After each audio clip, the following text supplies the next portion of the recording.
March 2012. Beijing, the Great Hall of the People. This is the sanctuary of Chinese politics, a room designed for absolute conformity. In this room, you lower your head, you wear boring clothes, you pretend to be a humble servant of the collective. But then, there's this guy. Meet Xu Jiayin, or as the Chinese internet ruthlessly christened him that day, Belt Brother. While other tycoons were busy hiding their wealth in offshore accounts, Xu decided to strap a $6,000 gold Hermès buckle to his crotch and prance in front of the state media. Western analysts saw a tacky billionaire, but they missed the signal. That belt wasn't a fashion statement.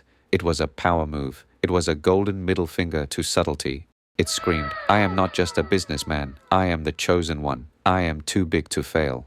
10 years later, that belt would turn into a noose around the neck of the global economy. This man didn't just go bankrupt. He managed to rack up $300 billion in debt.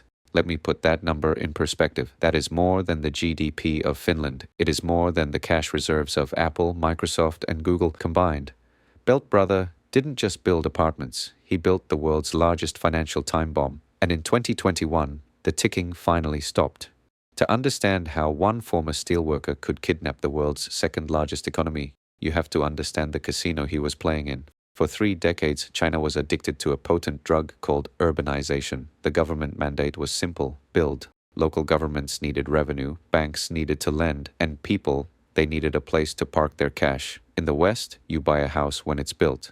In China, you pay for the house before the shovel even hits the dirt. It's called the pre-sale model. Millions of families handed over their life savings, cash up front, for apartments that were nothing but blueprints and empty promises. Evergrande, Xu's company, was the king of this game. They weren't just a developer, they were a liquidity monster. At his peak, Xu wasn't selling homes, he was selling the Chinese dream on credit.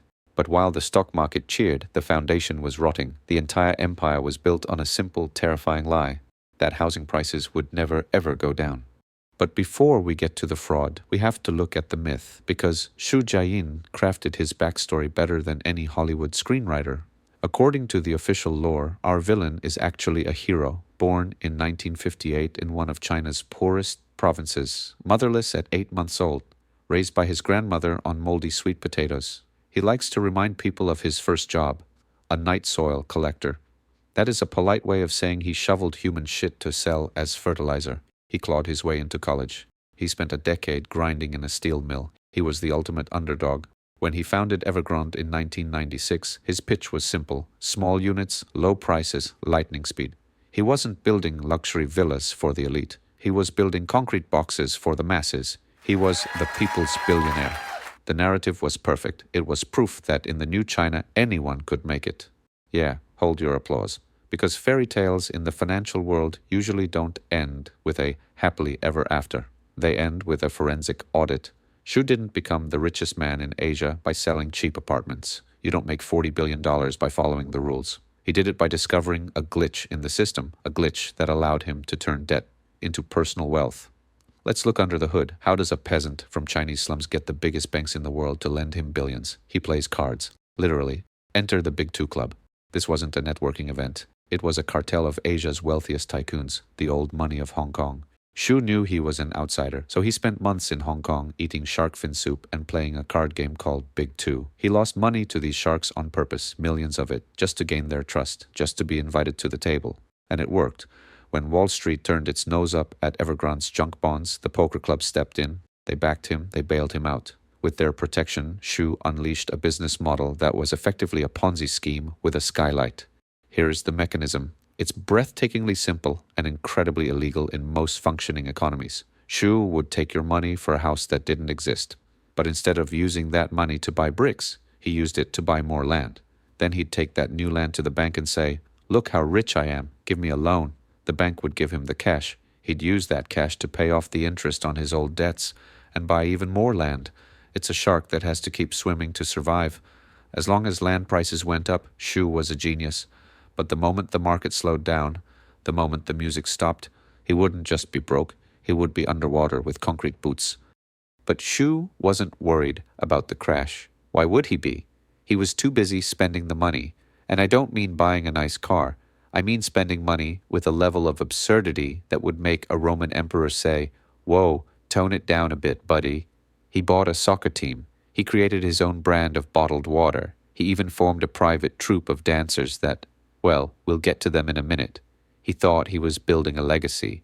In reality, he was digging the world's most expensive grave. While the foundation was rotting, the penthouse party was getting louder. Xu knew that in China, perception is reality. To be too big to fail, you have to look invincible. So he bought the Guangzhou Football Club.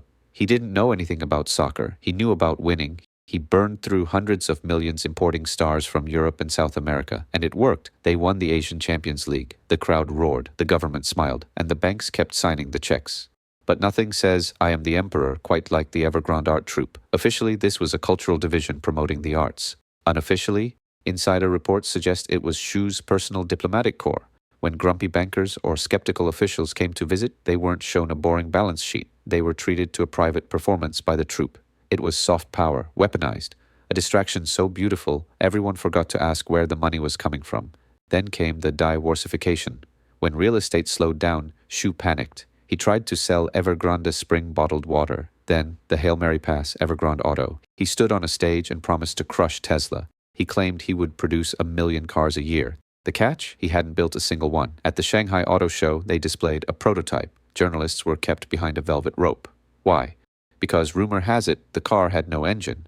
It was just a fancy metal shell. It was the perfect metaphor for his entire empire. Shiny on the outside, hollow on the inside. August 2020. The music stopped. The Chinese government looked at the dead mountain and realized, if this guy explodes naturally, he takes the whole country down with him. So Beijing initiated a controlled demolition. They introduced the 3 red lines. It was a strict set of financial ratios. 1. Liability to asset ratio limit. 2. Net gearing ratio limit. 3. Cash to short-term debt ratio. In plain English, Xu, stop borrowing money, you maniac. Xu crossed all 3 lines. Overnight, the credit tap was turned off. Cornered, Xu tried one last bluff. He wrote a plea letter to the government. But it wasn't a plea. It was a threat. He effectively said, I owe 800 billion yuan to 128 banks. If you don't save me, I will trigger a systemic financial crisis. I will drag you all to hell with me. He was betting on too big to fail. But he forgot one thing. The Chinese Communist Party does not negotiate with hostages. They eliminate the kidnapper. The collapse was slow, then all at once. Across China, millions of rotten-tail buildings stand as monuments to Xu's greed. Remember those families from the beginning? The ones who paid up front? Their money is gone. It was used to pay the interest on a debt for a different project 3 cities over. Contractors were paid in commercial acceptance bills, Evergrande IOU, that became worthless paper. Painters, cement mixers, electricians, bankrupt. The Belt brother was now the default brother. Now, I know what you're thinking. Sad story, but I live in Ohio, London, or Berlin. Why should I care about some half-built condos in China? Wake up. You should care because China isn't Vegas. What happens in China doesn't stay in China. Real estate accounts for nearly 30% of China's GDP. It is the engine of the world's factory. When that engine explodes, the shrapnel hits everyone. When Chinese middle-class families lose their life savings in unfinished apartments, they stop spending. They stop buying iPhones. They stop buying Volkswagens. They stop buying Nike. Evergrande is the canary in the coal mine for a global slowdown. We spent 20 years worrying about China taking over the world. Now, the real fear is that China might stall the world. In September 2023, the police finally came for Xu Jiayin. The man who played God with concrete is now a ghost in the system he helped build. His story isn't just about greed, it's about a specific moment in history that is gone forever.